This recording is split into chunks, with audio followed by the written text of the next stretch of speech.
here is how you can bulk transfer photos from the iPhone to the Mac. So let me talk about it and show you how it would work. If it's your first time, subscribe and we can get into it. Obviously, there are a few ways how you can make that work. So if you go to your Photos app, you have a few ways to move photos from the iPhone to the Mac. Since it's a Mac, right? It's a part of Apple ecosystem. I believe that it's best to just select as many images as you want. So you can see I have a couple of pictures which I can select, right? And when I click on share, I can use Airdrop. So when I click on Airdrop, all of the available people and devices are going to be shown to me. And as I say, the best part about Mac and iPhone is that they are connected like this. So you can tap on it, accept it on the Mac, and the photos will be transferred over. So that is the best way to do it. But even if you have some different computer, it doesn't have to be Mac. It also works on Mac. What I'm about to show you, you can get a third-party app from the App Store, which is called Send Anywhere.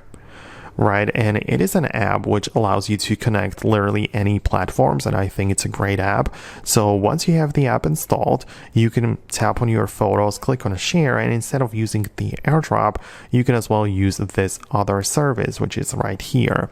And when I click on it, you can see it's gonna create this sharing page, so it's gonna put that all together. The more photos, the longer it's going to take, and the larger the files, of course, the longer it takes in general. But once it puts everything together, you can see that it creates this page which is using the 6-digit code, and you can go to your computer, your Mac, or any other computer really, and type in into the web browser the Send Anywhere website, and you can go to the receive section where you can type in the code, and the stuff is going to be moved over. So that's something which you can do even on Windows laptops and so on. So let me know your thoughts and opinions about it below in the comments. Let me know if that is the way you were looking for to transfer bulk photos. Subscribe for more videos and guides, tutorials like this one in the future, and I'll talk to you later.